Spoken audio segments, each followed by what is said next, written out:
Lecture start करने से पहले मैं बात करना चाहूंगा आपके डाउट क्लेरिफिकेशन के बारे में। आपको कोई डाउट है इस कोर्स में तो आप वीडियो के डिस्क्रिप्शन में दिए गए लिंक को देखिए और उस गूगल फॉर्म में अपने डाउट्स को आप पुट कर दीजिए। एक किसी पर्टिकुलर लेक्चर में जो आपके एजुकेटर होंगे वो उन डाउट्स को एक साथ क्लियर कर देंगे और उस लेक्चर के बारे में आपको इंटीमेट कर दिया जाएगा आपके मोबाइल नंबर पर शिक्षा सेतु टीम के द्वारा। अदर देन दिस आप ज्वाइन कर सकते हैं व्हाट्सएप कम्युनिटी जो कि एक इंटरेक्शन पॉइंट होगा सभी स्टूडेंट्स का, तो आप इसको भी ज्वाइन कर सकते हैं। अदर देन दिस आप इस यूट्यूब चैनल को जरूर ज्वाइन करिएगा जिससे कि आपको आने वाले लेक्चर्स के बारे में पता चलता रहे। वेलकम बैक स्टूडेंट्स, हम पढ़ रहे हैं sociology optional for UPSC CSE through our book sociology demystifying sociology written by me. बात करें सिलेबस की तो अभी तक हम जो पढ़ रहे हैं वो है चैप्टर नंबर 4 सोशियोलॉजिकल थिंकर्स, सब टॉपिक बी इमाइल डर्कहाइम जो एक फंक्शनलिस्ट स्कॉलर हैं, उनकी एक थ्योरी है रिलीजन एंड सोसाइटी, उसके बारे में पढ़ रहे हैं। तो प्रीवियस लेक्चर में हमने मॉडर्न रिलीजन और प्रिमिटिव रिलीजन में एक कंपैरिजन देखा, कैसे डर्कहाइम उसको कंपेयर कर रहे हैं, तो उनकी कंपैरेटिव सोशियोलॉजी है उसके बारे में हमने कुछ जाना।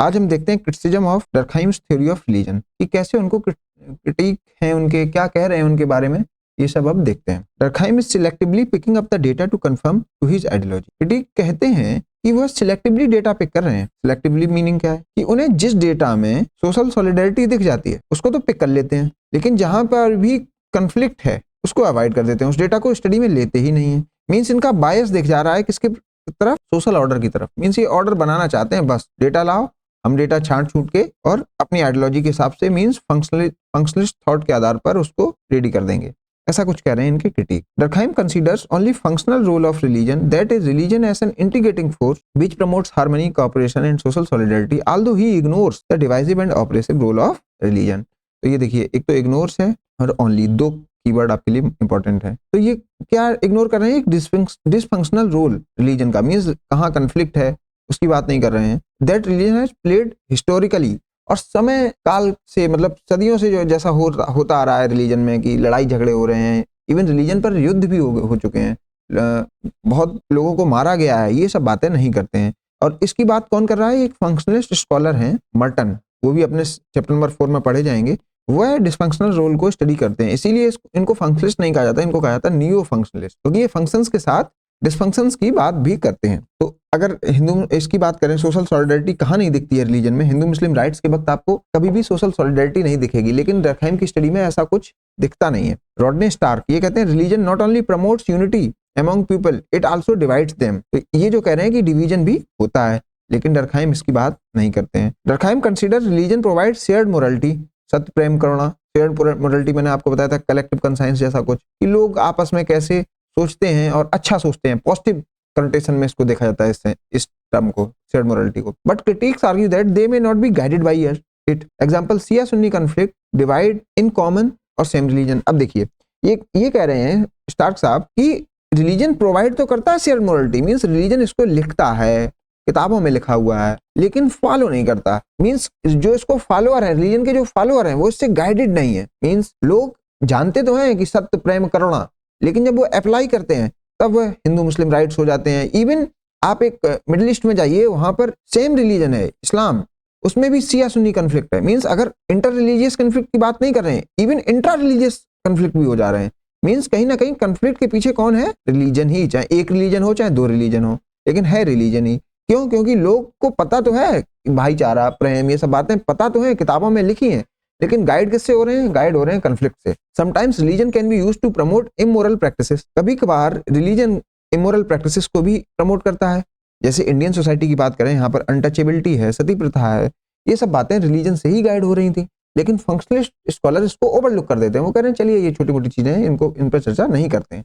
यही इनका एक मेजर क्रिटिक है। Durkheim neglects oppressive and exploitative form of religion and remains silent, ये देखिए कीवर्ड साइलेंट, ऑन दिस। और कौन कौन से एक्सप्लॉइटेटिव फॉर्म है, जैसे अनटचेबिलिटी, सती प्रथा, पॉलीगैमी, इस पर कोई बात ही नहीं हो रही है। बस बात किस पे हो रही है, society worship, social solidarity, integration, cooperation, इस पर ही बात करोगे, इस पर कौन करेगा, ये पूछ रहे हैं इनके क्रिटिक डर्कहाइम से। Comparison of simple primitive religion with complex modern religion is bit far fetched. ये कह रहे हैं आपने तो बस कंपेयर कर दिया प्रिमिटिव रिलीजन टोटेमिज्म से, किसको, मान लिया टोटेमिज्म से कंपेयर करने की बारी आई तो आपने किससे कर दिया, जो आज के मॉडर्न रिलीजन है। मॉडर्न रिलीजन का एग्जांपल जैसे मान लिया हिंदुइज्म या इस्लाम, इनसे आप कंपेयर तो कर रहे हैं, बहुत बढ़िया है, लेकिन कह रहे हैं ये सत्य से बहुत दूर है, मीन सच्चाई से बहुत दूर है। क्यों? Durkheim studied only a primitive and small tribe, इसमें तो चलिए बहुत पुरानी ट्राइब पर आप स्टडी कर ली, and extrapolated his research result on other religion like Hindu and Islam which are bigger in population। ये नहीं है छोटे एक दो या 10-20-50 लोगों की बात नहीं है, यहाँ करोड़ों लोगों की बात है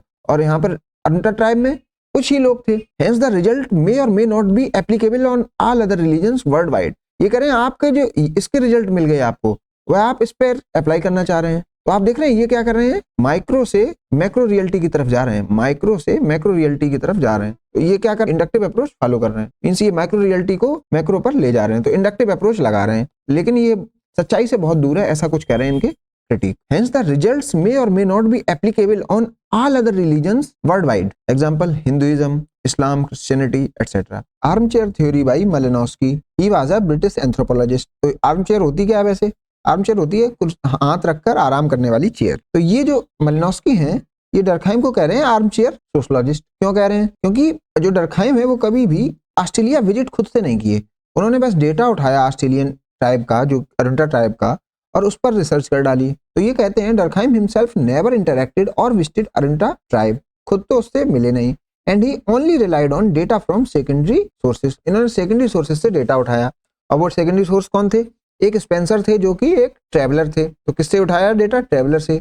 और मैंने एक नाम और बताया था, आप उनका नाम मुझे कमेंट सेक्शन में बताइएगा क्या था। Critics call him as armchair sociologist, moreover his understanding of Arunta as a clan was incorrect. Critic ये कह रहे हैं कि डर्कहाइम ने जो अरुंटा को यहाँ पर स्टडी किया क्लैन की तरीके से, वो इनकरेक्ट थी, अरुंटा क्लैन नहीं है। तो फिर क्या है? That is totem is not the source of unity. ये कह रहे हैं टोटेम यूनिटी का सोर्स नहीं है, जबकि डर्कहाइम तो टोटेम ही लगाए पड़े हैं यूनिटी का सोर्स। तो फिर क्या है यूनिटी का सोर्स? ये कह रहे हैं Arunta people were united at the level of tribe.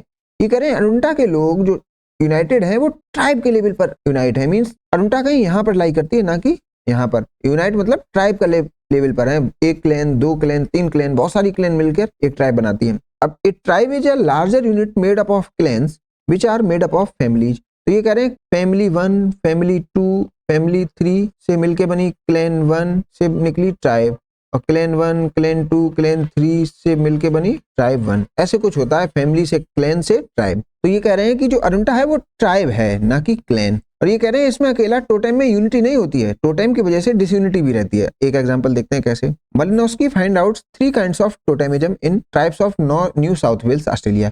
ये एक दूसरी ट्राइब है, अरुंटा नहीं है, उसमें ये ऑब्जर्व करते हैं 3 काइंड ऑफ टोटेमिज्म है। क्या है? क्लैन टोटेमिज्म, सेक्स टोटेमिज्म और पर्सनल टोटेमिज्म। तो ये जो कह रहे हैं जो यूनिटी आपको दिख रही है अकेली, वो क्लैन टोटेमिज्म पे दिख रही है जी, मींस जिसको डर्कहाइम ने भी देखा। तो इसलिए क्लैन टोटेमिज्म पर तो यूनिटी है जो डर्कहाइम ने देखी, लेकिन वो क्या नहीं देखे? एक है सेक्स टोटेमिज्म, मींस जो जेंडर डिवीजन है वो, men and women want to be different totem. तो यहाँ पर मैन और वुमेन अपने आप को डिफरेंट टोटेम से एसोसिएट करते हैं। दैट इज मैन बैट से एसोसिएट करते हैं, वुमेन ट्री या क्रीपर से एसोसिएट करते हैं। अब देखिए यहाँ पर टोटेम किसका फॉर्म ले रहा है? डिसयूनिटी। लेकिन डर्कहाइम इसकी बात नहीं करते हैं, बस क्लैन टोटेमिज्म की ही बात करते हैं। एक और बात करते हैं ये मलिनोस्की, कहाँ पर? Tribes of New South Wales, personal totemism, जिसको हम अपनी भाषा में टुटका या टोना कहते हैं। उसमें क्या है? हायरार्की ऑफ मैजिशियंस बनी हुई है, जिसमें किसी को टॉप मैजिशियंस कह दिया जाता है, वो होते हैं largest number of personal totemism. तो इन ट्राइब्स में जो सबसे ज्यादा टोटेमिज्म देखा जाता है वो पर्सनल टोटेमिज्म ही देखा जाता है। अब देखिए यहाँ पर भी हायरार्की है, अगर हायरार्की है मींस डिसयूनिटी है, तो यहाँ पर भी आप डिसयूनिटी देख रहे हैं। बस यूनिटी कहाँ देख रहे हैं? बस इस लेवल पर आपने यूनिटी देखी। चलिए अब ये कहते हैं डर्कहाइम सिलेक्टिवली, ये वर्ड हाईलाइट करिए, selectively using clan totemism, only clan totemism which unites people to confirm his ideology and ignores rest to totemism। ये दोनों which divide people। Hence totemism is not only promoting solidarity but also source of division among people। तो ये तो चलिए solidarity दिखा देते हैं, लेकिन इन दोनों के कारण जो डिवीजन है इसकी बात तो आप करते ही नहीं है, इसको कहीं छुपाई जाते हैं। और इसको आपने सिलेक्टिवली यूज किया है अपने डेटा को फिट करने के लिए, मींस आपने एक थ्योरी बनाई और डेटा को सिलेक्टिवली यूज किया फंक्शनल थ्योरी में फिट करने के लिए। ये इनका एक बहुत बड़ा क्रिटिक है। तो अब आपको समझ में आ गया होगा कैसे यहाँ पर क्लैन लेबर पर यूनिटी की बात सिलेक्टिवली देखी जा रही है बाय डर्कहाइम। SWH स्टेनर ये एक फिनोमेनोलॉजिस्ट हैं, ठीक। ये क्या कहते हैं? Dichotomy, that is clear duality, no partial sacred और प्रोफेन। ये बताते हैं इसका मींस क्या। Dichotomy of sacred and profane is not absolute and in real life there can be things those can be mundane. Some people consider their meal as sacred due to poverty ये कहते हैं जो आपने dichotomy बना रखी है sacred और profane की, कि कोई चीज सैक्रेड है और कोई चीज प्रोफेन है और ये सबके लिए है, मींस आप उसको यूनिवर्सल एक थॉट देते हैं, ऐसा नहीं है। वो कह रहे हैं यूनिवर्सल जैसा कुछ भी नहीं है, डायकोटोमी यूनिवर्सल नहीं है। वो ये कह रहे हैं एक आम, आप एक केस लीजिए एग्जाम्पल के लिए, देखिए 2 रोटियां, इन्होंने लिखा 2 रोटियां। अब 2 रोटियों की मीनिंग एक बहुत गरीब लाचार व्यक्ति के लिए, इस पुअर के लिए ये 2 रोटियां कैसी होंगी? सैक्रेड। ये तो इसके लिए भगवान जैसी होंगी क्योंकि इसका जीवन मिल रहा है उससे। जबकि रिच 2 रोटियों को फेंक के डस्टबिन में क्या खाता है? पिज्जा। वो कहता है रोटी से क्या होता है, पिज्जा खाएंगे। तो इसके लिए ये 2 रोटियां प्रोफेन है, और जबकि इसी दूसरे व्यक्ति के लिए वही रोटियां सैक्रेड है। तो देख रहे हैं फिनोमेनोलॉजिस्ट कैसे स्टडी कर रहे हैं क्लासिफिकेशन को, मीनिंग को, कि लोगों की मीनिंग के आधार पर चीजें सैक्रेड या प्रोफेन बनती है, ना कि अपने में सैक्रेड या प्रोफेन होती हैं। ऐसा कुछ कहना चाहते हैं W.E.H. स्टेनर। अब हम लोग एक लाइन सुने होंगे इंडिया में, हर कंकड़ में शंकर। तो लोग कंकड़ में भी शंकर को देख लेते हैं, मींस भगवान पे विश्वास करने वाले अकेला ये नहीं है कि एक कोई मूर्ति में विश्वास कर रहे हैं, विश्वास करने वाले इवन एक पत्थर के टुकड़े में भी भगवान देख लेते हैं। वो तो विश्वास की बात है, ना कि आप सैक्रेड और प्रोफेन में बांटे दे रहे हैं चीजों को। ऐसा कुछ कह रहे हैं W.H. स्टेनर। एक और फिनोमेनोलॉजिस्ट हैं एडवर्ड लीच, वो कहते हैं profanity and sacred are 2 extremes, all social action fall in between. ये करें कुछ ऐसा नहीं होता प्रोफेनिटी या सैक्रेड जैसा, ये तो एक्सट्रीम केस है, जबकि सोशल रियलिटी तो इनके बीच में है कहीं, कभी सैक्रेड हो गया कभी प्रोफेन हो गया, कुछ ऐसा नहीं है ऑब्जेक्टिव जो आप कहना चाहते हैं। ये डर्कहाइम को ऐसे क्रिटिक कह रहे हैं। As per Radcliffe Brown, a tribe can has multiple totems and Durkheim did not explain why only 1 totem is selected by Arunta tribe. अब जैसे पहली बात तो अरुंटा एक ट्राइब थी, तो एक तो टोटेम क्लैन 1 के होंगे, कुछ क्लैन 2 के होंगे, कुछ क्लैन 3 के होंगे, लेकिन डर्कहाइम जो है वो बस एक टोटेम की बात कर रहे हैं और उस पर ही यूनिटी दिखाई दे रहे हैं। तो सबसे प्रॉब्लम इनकी यही है कि क्लैन लेवल की जो बात है वो ट्राइब पर अप्लाई कर रहे हैं और यूनिटी दिखाना चाहते हैं, और बहुत सारे दूसरे जो टोटेम्स हैं उनको भुलाना चाहते हैं या उनको इग्नोर कर रहे हैं। Critics argue that it is not religion but secularism which is binding the society in modern Indian industrial society and his idea is applicable to simple society only। अब ये कह रहे हैं डर्कहाइम ने जो प्रिमिटिव और मॉडर्न रिलीजन को correlate कराया, कंपेयर कराया, और उसमें दोनों को बताया कि दोनों ही फंक्शनल है, रिलीजन फंक्शनल है modern society, modern Indian society में, मॉडर्न इंडस्ट्रियल सोसाइटी में, क्योंकि दोनों चाहते हैं सोशल सॉलिडेरिटी, चाहे प्रिमिटिव रिलीजन हो चाहे मॉडर्न रिलीजन। और सेकुलरिज्म जैसा कुछ उन्होंने नहीं डिस्कस किया था। लेकिन इनके क्रिटिक क्या कह रहे हैं? इट इज नॉट रिलीजन, ये कह रहे हैं रिलीजन नहीं है, ये तो सेकुलरिज्म है जिसके कारण लोग यूनाइट हो पा रहे हैं। रिलीजन तो झगड़े कराता है, which is binding the society. Example, Hindu Muslim Sikh ईसाई आपस में है सब भाई भाई, क्योंकि ये सेकुलरिज्म हो पाया इसलिए ये यूनाइट हो पाए। नहीं तो चलता क्या है वास्तव में? रिलीजन क्या चलाता है? हिंदू वर्सेस मुस्लिम, मुस्लिम वर्सेस सिख, रिलीजन तो इसकी बात कर रहा है। तो ऐसा इनका एक क्रिटिक है कि सेकुलरिज्म की वजह से लोग यूनाइट हो पा रहे हैं, ना कि रिलीजन पर से। His theory fails to explain the cause of solidarity in multi cultural polytheistic society like India. अब ये कह रहे हैं यहाँ इंडिया में तो बहुत सारे रिलीजन है, एक रिलीजन की कोई बात नहीं है, और सभी रिलीजन आपस में मिल बांट के रहते हैं, ऐसा कुछ नहीं है, आपस में कुछ बहुत कन्फ्लिक्ट है। तो इस बात को इनकी थ्योरी एक्सप्लेन नहीं कर पाती है, क्योंकि यहाँ पर एक टोटेम की बात नहीं है, यहाँ पर मल्टीपल टोटेम है। तो अगर मल्टीपल टोटेम है, इतनी प्रिमिटिव सोसाइटी जैसी चीजें नहीं है यहाँ पर, तो इनकी थ्योरी यहाँ पर अप्लाई हो नहीं सकती है इंडिया जैसी सोसाइटी में। ऐसा एक क्रिटिक है। The view that profane can not preceded sacred is flawed. ये कह रहे हैं कि जैसे कहा जाता है सैक्रेड सुपर पावरफुल होता है, उसे हटा नहीं सकता कौन?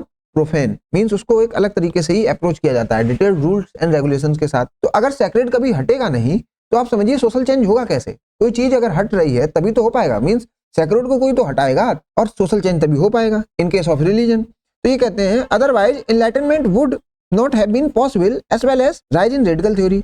ये कह रहे हैं एनलाइटनमेंट तो हो ही नहीं पाता अगर सैक्रेड को ये चैलेंज ना करता प्रोफेन। बहुत सारी चीजें चैलेंज करी गई एनलाइटनमेंट के दौर में, जैसे इवन रिलीजन को ही चैलेंज कर दिया गया। अब समझिए रिलीजन को सैक्रेड तो मानते हैं, अगर इसको कोई चैलेंज ही ना करता तो एनलाइटनमेंट आता कैसे? जबकि डर्कहाइम क्या कह रहे हैं? रिलीजन ऐसे सैक्रेड को कोई मोस्ट सुपर पावरफुल चीज देखते हैं, रिलीजन को या सैक्रेड सिंबल्स को। वहीं बात करें फेमिनिस्ट स्कॉलर्स की, like Karen Armstrong, Kamla Bhasin argues that religions are by and large controlled and dominated by men. ये तो कहते हैं आप आदमियों की ये सब चालाकियां हैं, चालबाजी है जो रिलीजन जो है, hence it justifies male control over female. ये कह रहे हैं आदमी ने बनाया रिलीजन और इसीलिए रिलीजन जैसे रिलीजन में जो भी एक्सप्लॉइटेशन है वो जस्टिफाई किया जाता है, क्योंकि ये मेल का द्वारा बनाया गया इंस्टीट्यूशन है और इसमें मेल के द्वारा किए गए एक्सप्लॉइटेशन को ओवरलुक कर दिया जाता है।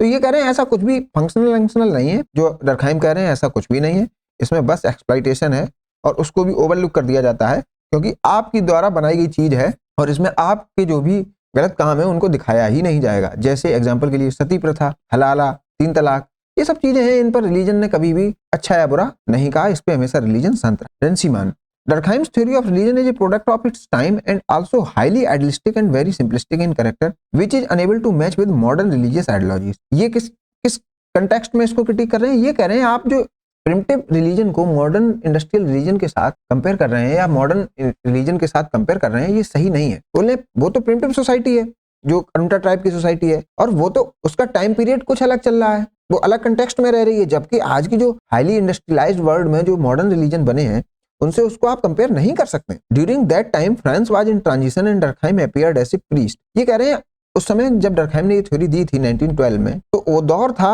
अनस्टेबिलिटी का फ्रांस में, इसलिए डर्कहाइम तो हमेशा चाहते ही थे कि कुछ अच्छा हो। इस कंटेक्स्ट में बस ये थ्योरी लिख दी गई, ऐसा कुछ अप्लाई हो नहीं पा रहा है। मतलब इन्होंने होप के लिए ये थ्योरी लिखी, इन्हें होप समझ में आया कि प्रिमिटिव सोसाइटी यूनाइट हो पा रही थी, इसलिए ये जो कॉम्प्लेक्स सोसाइटी है ये भी यूनाइट हो पाएगी, चलो एक थ्योरी दे देते हैं, शायद लोग मान जाए। आपने एक आरती सुनी होगी, ओम जय जगदीश हरे, उसमें आप सुनेंगे कष्ट हरो सबके, ऐसे कुछ लाइन है। तो हम लोग देखते हैं एक प्रीस्ट की तरीके से आरती करते हैं, उसमें कष्ट को हरने की बात है। ऐसे ही डर्कहाइम है, वो भी ये कह रहे हैं कष्ट हर जाए, चाहे थ्योरी हमें कोई भी देनी पड़े, चाहे हमें कंपेरिजन करना पड़े। सिंपलिस्टिक रिलीजन का भी कंपेरिजन कर दिया मॉडर्न रिलीजन से, वो बस फ्रांस के कष्ट हर जाए, बस ये थ्योरी दी थी उन्होंने।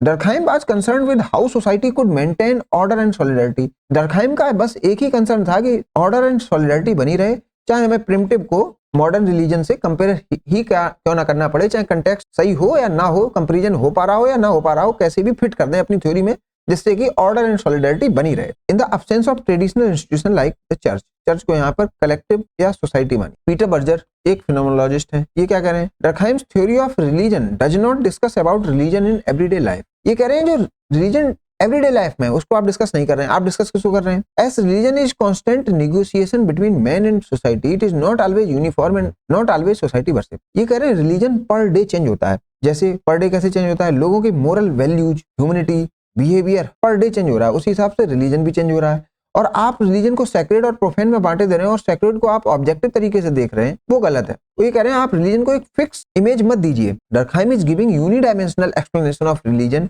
and ignores its multi-dimensionality. Religion is individual quest for meaning, then collective endeavor for society worship. ये कह रहे हैं रिलीजन एक आदमी की सोच पर आधारित है। वह अगर रिलीजन को रिलीजन मान रहा है, उसको क्लासिफाई कर रहा है, वह उसकी सोच में है। जैसे why a poor person will worship the society if one is victim of the society। आप ये मानिए एक आदमी बहुत गरीब है और उसको समाज भी बहुत परेशान करता है। अब डर्कहाइम क्या कह रहे हैं? रिलीजन तो समाज ही है, रिलीजन मीन्स सोसाइटी। अब सोसाइटी वर्शिप, चलिए सोसाइटी वर्शिप। अब एक केस लीजिए, एक व्यक्ति है, एक कोई मैन है, बहुत परेशान है, किससे? सोसाइटी से। उसके पड़ोसी उसको परेशान कर रहे हैं, उसकी फैमिली उसको परेशान कर रही है, नेबर भी परेशान कर रहे हैं और फैमिली भी परेशान कर रही है, उसके फ्रेंड्स भी उसको परेशान करते हैं, मीन्स उसकी पूरी सोसाइटी उसको परेशान कर रही है। अब अगर उसकी सोसाइटी उसे परेशान कर रही है तो वो उसकी तो वर्शिप करेगा नहीं, मीन्स उसे सोसाइटी वर्शिप तो करनी नहीं चाहिए। अगर सोसाइटी वर्शिप नहीं कर रही है तो, क्योंकि डर्कहाइम रिलीजन को सोसाइटी वर्शिप कर रहे हैं, तो फिर उसको रिलीजन भी नहीं मानना चाहिए। लेकिन वो इतना परेशान होने के बावजूद भी रिलीजन को तवज्जो देता है। वो कहता है भगवान हमारे कष्ट हर लेंगे, ये सभी लोग सुधर जाएंगे, वो ऐसे कुछ होप में रहता है। तो मींस इससे क्या समझ में आता है? शायद जो आम आदमी है वो रिलीजन को सोसाइटी वर्शिप की तरीके से नहीं देखता है। तो जो डर्कहाइम है वो इस रियलिटी से बहुत दूर है।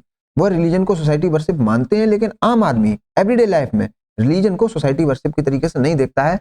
हम लोग भी जब पूजा करते हैं तो कहीं भी ये सोचते नहीं होंगे कि हम पूजा कर रहे हैं वो सोसाइटी की वर्शिप कर रहे हैं। नहीं, हम जो सामने एक आइडल रखी हुई है, या हम हिंदू हैं अगर, तो हम जो मूर्ति की पूजा करते हैं हम उसमें कहीं भी सोसाइटी को नहीं देखते हैं। अब आज के बाद शायद आप देखने लगे क्योंकि आप डर्कहाइम को पढ़ चुके हैं, आप एक सोशियोलॉजी का चैप्टर पढ़ चुके हैं, आपकी बात अलग है। लेकिन फिनोमेनोलॉजिस्ट के नजरिए से आप देखिए तो सोसाइटी का जो हमारा आम आदमी है वो रिलीजन को बिल्कुल भी सोसाइटी वर्शिप नहीं देखता है। और ये इस नजरिए को, आम आदमी के नजरिए को डर्कहाइम देख ही नहीं पाते हैं। वो तो बस अपना सोच लगाए हैं, फंक्शनल फिट थ्योरी टाइप की देना चाहते हैं कि बस कैसे भी फंक्शनलिटी बनी रहे, हम अपनी थ्योरी कहीं भी फिट कर दें डेटा के बेसिस पे। सबरीमाला में सोसाइटी ने महिलाओं को पूजा करने से मना कर दिया। सोसाइटी ने तो मना कर दिया पूजा मत करो। तो अगर महिलाएं पूजा करना चाहती हैं तो समझ जाइए कि वह सोसाइटी से गाइडेड नहीं है, वो पूजा को कुछ ना कुछ मान रही है, वो भगवान को भगवान मान रही है, इसलिए वह जा रही है। लेकिन महिलाओं ने तो पूजा पाठ तो त्यागा नहीं। इतनी खराब सोसाइटी हो जाने के बावजूद भी अगर महिलाएं उस रिलीजन को मान रही है तो कहीं ना कहीं रिलीजन और सोसाइटी वर्शिप एक नहीं है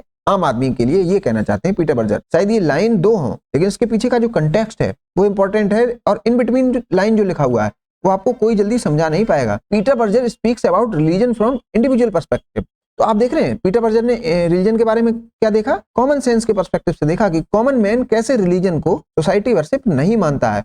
और अपने डरखाइम साहब तो यही कहते हैं, not society worship. Common man के पास जाओ, उसके पास सोशल रिसर्च करो, उसको कहा जाता है phenomenology. When collective religion fails people they go for individualisation of religion. वो कह रहे हैं कभी कभार ऐसे होते हैं, जैसे मान लिया कोई व्यक्ति है हिंदू, ठीक है, हिंदू रिलीजन से उसे बहुत प्रॉब्लम है, मींस उसे जगह नहीं है, उसे टेंपल एंट्री नहीं है, ठीक है, टेंपल एंट्री अवॉइड को मना कर दिया गया, ठीक। तो वो क्या करता है, वो रिलीजन को बायकॉट नहीं करता है, वो रिलीजन को खत्म नहीं करता है, वो क्या करता है, एक नए रिलीजन में चला जाता है। रिलीजन 1 से खत्म हो हट गया मान लिया, लेकिन फिर भी वो रिलीजन में ही जाता है।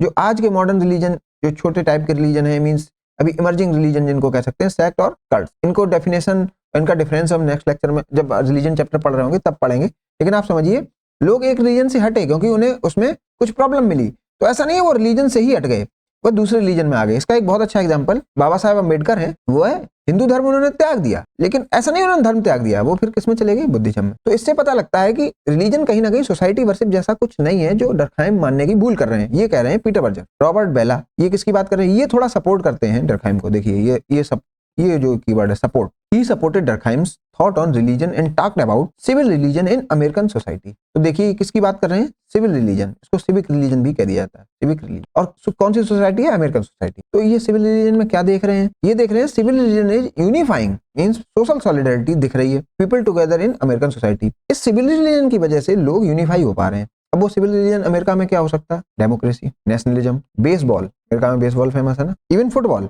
तो इनकी वजह से लोग यूनाइट हो पा रहे हैं। तो ये हो गया मॉडर्न रिलीजन, क्योंकि सोसाइटी फिर से मिल रही है। तो इसलिए ये सपोर्ट कर रहे हैं उस डरखाइम की थ्योरी को जिसमें उन्होंने कंपेयर किया है प्रिमिटिव रिलीजन को मॉडर्न रिलीजन से। और ये कह रहे हैं सिविल रिलीजन इन इंडिया की बात करें तो हम कह सकते हैं क्रिकेट से आप देखिए एक स्टेडियम में कितने लोग यूनाइट हो पाते हैं, एक दूसरे से मिल पाते हैं, कलेक्टिव एफर्वेसेंस को फील कर पाते हैं। जब हम एक थिएटर में जाते हैं तो एक ऑडियंस में हम एक कलेक्टिव एफर्वेसेंस को फील कर पाते हैं। तो जो डरखाइम प्रिमिटिव सोसाइटी में देख रहे थे, आज हम मॉडर्न रिलीजन के केस में या सिविल रिलीजन के केस में भी उसको अप्लाई कर पाएंगे। तो ये तो बात रही मॉडर्न रिलीजन और उसके क्रिटिक की, डरखाइम की थ्योरी की क्रिटिक की। अब देखते हैं समरी, जो अभी तक हमने पढ़ा उसकी एक समरी देखते हैं बहुत छोटे शब्दों में, जिसको हम आंसर्स में लिख सकते हैं। अभी तक हम उसको थोड़ा इन डिटेल पढ़ रहे थे तो शायद वो आपको थोड़ा बड़ा लग रहा हो, लेकिन मैंने इसको कॉम्पैक्ट करके यहाँ पे लिख दिया है। Durkheim worked on functional explanation for existence of religion in world and he observe its existence as a social fact. तो इन्होंने रिलीजन को क्या माना, सोशल फैक्ट, क्योंकि ये इसमें एक सोशल फोर्स होता है, इसलिए इन्होंने कह दिया सोशल फैक्ट, समाज में दिखने वाला फैक्ट है। आप चाहे अमेरिका में देखिए चाहे चाइना में देखिए, social fact and not as supernatural phenomena. तो ये सुपरनेचुरल जैसी भगवान, स्वर्ग, नरक, देवी देवता जैसी यहाँ पे कोई बात नहीं है religion. In reaction to the existing explanation of religion that Durkheim deem to be non sociological explanation. जो अभी जो डरखाइम के समय एक्सप्लेनेशन थी रिलीजन की, वो कैसी थी, सुपरनेचुरल, फिलोसॉफिकल, लेकिन डरखाइम ने उसको सोशल एक्सप्लेनेशन दिया। According to him society consist of two parts, that is sacred and profane, and this process of dividing world into sacred and profane started with totems. तो ये जो sacred and profane को divide करने की बात है और इसी से जो रिलीजन बना है आज का, वो वास्तव में टोटेम से ही स्टार्ट हुआ। Sacred are the things which are forbidden with relationship of distance and fear. तो सेक्रेड थिंग्स को आप ऐसे ही कैजुअली अप्रोच नहीं कर सकते हो, कैजुअल तरीके से तो नहीं कर सकते हो। कैसे कर सकते, क्यों नहीं कर सकते, क्योंकि उसके बीच रिलेशनशिप है डिस्टेंस एंड फियर का। आप उससे थोड़ा अपने आप को अलग मानते हैं और आप उसके प्रति भयभीत रहते हैं, मींस आप उसको पावरफुल मानते हैं, जो भी सेक्रेड चीज है। And profane are the non sacred thing. और प्रोफेन क्या है, नॉन सेक्रेड। प्रोफेन यहाँ पे है तो सेक्रेड यहाँ पे। That we use in our day to day life, that is sacred and profane are two words apart and both are mutually exclusive. तो दो वर्ड्स हैं और दोनों म्यूचुअली एक्सक्लूसिव है, ऐसे कुछ इसमें कहा गया। Durkheim conducted an experiment on simplest form of religion, means totemism. इन्होंने अरुंटा ट्राइब पर अपनी स्टडी करी, टोटेमिज्म, इन विच टोटेम और बुल रोरर्स आर वर्शिप्ड। तो जो वो टोटम था वो बुल रोरर्स की तरीके से था। He argued that totem is nothing but representation of clan itself. तो इन्होंने जो टोटेम को कहा वो क्लैन का रिप्रेजेंटेशन कहा। अब देखिए ये क्रिटिक क्या है इनका, इन्होंने इसको जो क्लैन माना वो गलत है, जबकि वास्तव में अरुंटा के लोग किस लेवल पर यूनाइट थे, ट्राइब के लेवल पे, ना कि क्लैन के level. And he argued that if cause और functions of totem is stabilised then the same will be the cause और फंक्शंस ऑफ मॉडर्न रिलीजन। इसलिए इसी बेसिस पर इन्होंने मॉडर्न रिलीजन से प्रिमिटिव रिलीजन को कंपेयर करा दिया। Durkheim's theory of religion may be considered as out of place today. आप आज इसको क्रिटिक कर दीजिए, जैसे हमने ये सब क्रिटिक यहाँ पर देखे, तो आपको ये आउट ऑफ प्लेस टुडे दिखेगी। When people are fighting wars on the basis of sect and cult, क्योंकि लोग उस रिलीजन से आज यूनाइट नहीं हो पा रहे हैं, लोग रिलीजन की वजह से ही कंफ्लिक्ट में हैं। He argued, however, the appearance of religion, civil religion, in different countries indicate that religion not only divide people, but it carries magnetic power to hold people together. लेकिन ये कह रहे हैं कि कहीं ना कहीं डर्कहाइम थोड़े बहुत सही भी थे, क्योंकि वो समझ पाए कि रिलीजन के कारण दुनिया यूनाइट भी होती है। और आज के मॉडर्न वर्ल्ड में हम देख रहे हैं कि जो सिविल रिलीजन है वो दुनिया को फिर से यूनाइट कर रहा है, लोगों को यूनाइट कर रहा है, सोसाइटी को यूनाइट कर रहा है। Durkheim offers A functional theory of religion. तो डर्कहाइम कौन सी थ्योरी दे रहे हैं? Functional theory. उसमें क्या लिखते हैं? Religion promotes discipline in social life, it defines what is moral and sacred. तो ये डिसिप्लिन बताता है, मोरल एंड सेक्रेड के बारे में बताता है। When people perception of sacred weakens, it prescribe rituals which promote unity and social solidarity. ये कह रहे हैं लोग जैसे सेक्रेड को के बारे में भूलने लगते हैं, तो उसको फिर याद कैसे दिलाया जाता है? रिचुअल्स के द्वारा। आप जैसे भगवान की आरती क्यों किया जाता है? डेली हम आरती भगवान की इसलिए करते हैं क्योंकि हमें याद रहे भगवान एक सुपर पावरफुल ऑब्जेक्ट है, उसके सामने हमें डेली बैक करना है। तो ये चीज है, रिचुअल्स क्या करते हैं? सेक्रेड को भूलने नहीं देते हैं। Religion contribute in change of collective psychology. तो जो कलेक्टिव साइकोलॉजी या इसको शेयर्ड मोरालिटी कहा गया, एक ही बात है, सत्य, प्रेम, करुणा। Rituals are the most important aspects of religion which has nothing to do with the salvation. तो इसमें स्वर्ग नरक जैसा नहीं मिलता है कुछ। एज पर डर्कहाइम बोल रहे हैं ये जो रिचुअल्स हैं वो कुछ नहीं, सेक्रेड को फिर से जिंदा करने की कहानी है। Rather it makes people euphoric as it gives them a purpose to feel happy by forgetting their personal tragedies and sufferings of life. तो ये कह रहे हैं रिचुअल्स की वजह से लोग इकट्ठे हो पाते हैं, अपनी फीलिंग को शेयर कर पाते हैं और हैप्पी हो पाते हैं। तो हैप्पी होने की कहानी है रिचुअल्स, सेक्रेड को जिंदा करने की कहानी है रिचुअल्स। Religion controls egoism. तो लोगों को बहुत ज्यादा घमंडी होने से बचाता है religion. The sense of pride status one obtains from out of his wealth, social positions and power are all neutralised because of common participation in religious rituals. Therefore, Durkheim advocates that individualism is replaced by collectivism and unity of faith, which is essential feature of religion. ये कह रहे हैं आप मान लीजिए आप बहुत पैसे वाले हैं, आपके पास अच्छी खासी वेल्थ है और एक पुअर है, तो ये अगर मिल पा रहे हैं तो कब मिल पाते हैं? कोई माता का जागरण हुआ उसमें मिल गए। तो फिर जो वेल्दी पर्सन है वो देख पाता है पुअर को और पुअर इंटरेक्ट कर पाता है वेल्दी के साथ। ये ऐसा क्यों हो पा रहा है? और एक दूसरे के प्रति वो सम्मान जाहिर कर पा रहे हैं बस रिलीजन के कारण। ऐसा कुछ कह रहे हैं डर्कहाइम। तो इससे क्या हो रहा है? सोशल सॉलिडरिटी बढ़ रही है, इगोइज्म न्यूट्रलाइज हो रहा है और कलेक्टिविज्म बढ़ रहा है। रिलीजन प्रमोट्स सोशल कोहेजन और social solidarity because Durkheim believes that the other name of religion is society worship, meaning common perception of sacred and common sacred rituals. ये कह रहे हैं कि एक कॉमन अंडरस्टैंडिंग है लोगों में, कॉमन परसेप्शन है किसका? सेक्रेड का और रिचुअल्स का, जो लोगों को जोड़ता है। Bind people together to constitute a single moral community. तो यही एक सिंगल मोरल कम्युनिटी बनती है, मींस एक सिंगल साइकिक यूनिटी बनती है लोगों में, जिसे कह जाता है चर्च कहिए या सोसाइटी वर्शिप कहिए, सब एक ही बात है, या सोसाइटी का इकट्ठा होना कहिए, एक ही बात है। Despite criticism, Durkheim's theory of religion should be considered as positive theory. अब इसमें बैलेंसिंग लाइन क्या है कि आप इसको पॉजिटिव थ्योरी कह सकते हैं। इवन इसके बहुत सारे क्रिटिसिज्म है जो हम डिस्कस कर चुके हैं। As it shows light to humanity when darkness prevails all around. जैसे कि आज कम्युनल कन्फ्लिक्ट हो रहे हैं, तो कम्युनल कन्फ्लिक्ट को टोन डाउन करने के लिए कहीं ना कहीं डर्कहाइम की जो थ्योरी है वो एक होप की तरीके से है कि आप इकट्ठे होइए, एक साथ मिलिए, आप सोशल सॉलिडरिटी बढ़ाइए। It tells people how false religion, जो आप लोग मान रहे हैं false religion, divides them true religion, जो कि सोसाइटी वर्शिप है। तो फॉल्स रिलीजन कैसे, डर्कहाइम कैसे कह रहे हैं फॉल्स रिलीजन? जैसे क्रिश्चियनिटी हो गई, इस्लाम हो गया, हिंदुइज्म हो गया है, इन सबको ये फॉल्स रिलीजन कह रहे हैं। ये कह रहे हैं ये तो बस लोगों को पता है, लेकिन वास्तव में क्या है? ट्रू रिलीजन जो है वो है society worship, can guarantee happiness. और ट्रू रिलीजन से ही हैप्पीनेस मिलेगी जब आप एक साथ इकट्ठे होंगे, अपने सुख दुख पर चर्चा करेंगे। To happiness to people promoting moral integration, एक साइकिक यूनिटी बनेगी बिटवीन इंडिविजुअल्स एंड सोसाइटी। तो ये तो डर्कहाइम का जो टॉपिक है रिलीजन एंड सोसाइटी यहाँ पर कंप्लीट होता है। अब मैंने एक यहाँ पर कंपेरिजन किया है वेबर का जो कंसेप्ट है रिलीजन का और डर्कहाइम का जो कंसेप्ट है रिलीजन का।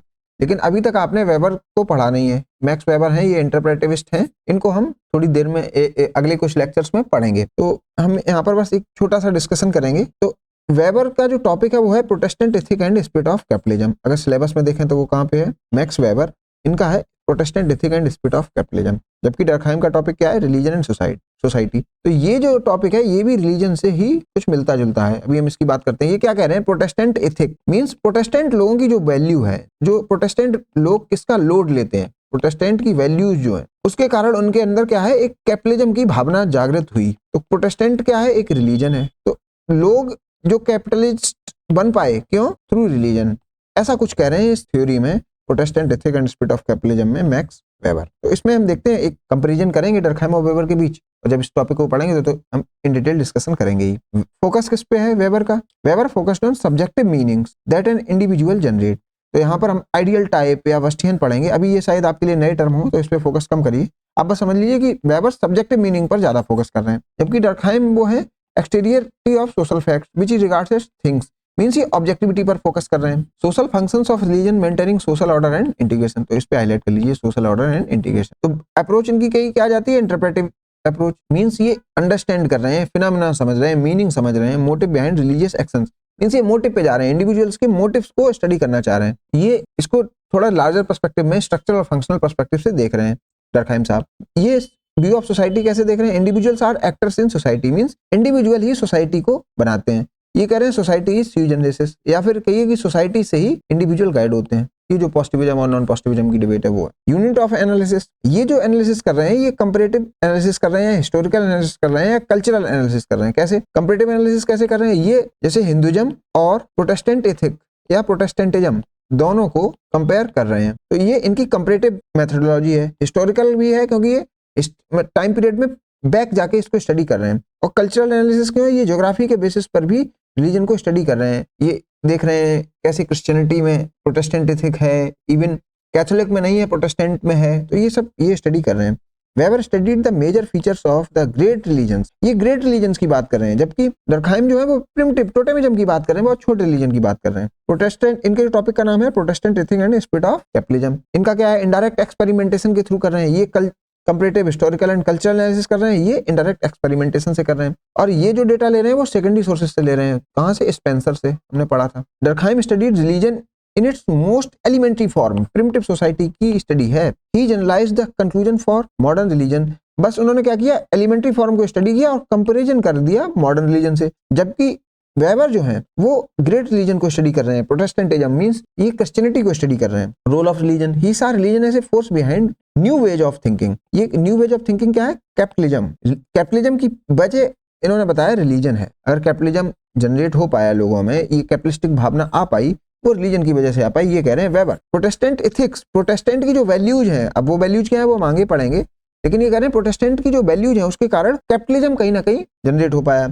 जैसे कि Buddhism in India opposed caste system and so on, तो बुद्धिज्म की जो वैल्यूज हैं वो क्या है? Anti caste. Durkheim emphasised the role of religion as a collective phenomena, तो हमने क्या पढ़ा था? मोरल यूनिटी या कलेक्टिव सॉलिडारिटी, कुछ ऐसे terms, which serve to strengthen social bonds. तो ये फंक्शनलिज्म के नजरिए से देख रहे हैं और ये इसको थिंकिंग के नजरिए से देख रहे हैं कि लोग सोचते कैसे हैं और कैसे कैपिटलिस्ट वैल्यूज जनरेट होती हैं लोगों में। तो Weber did not hesitate to use the idea of gods and spirits, तो ये गॉड एंड स्पिरिट्स पर भी फोकस करते हैं weber.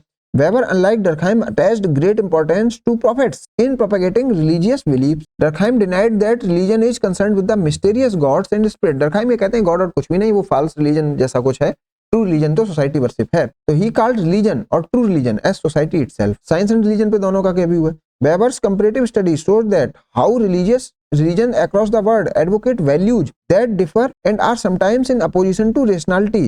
Science on the other hand is empirical, so he sees an opposition between two.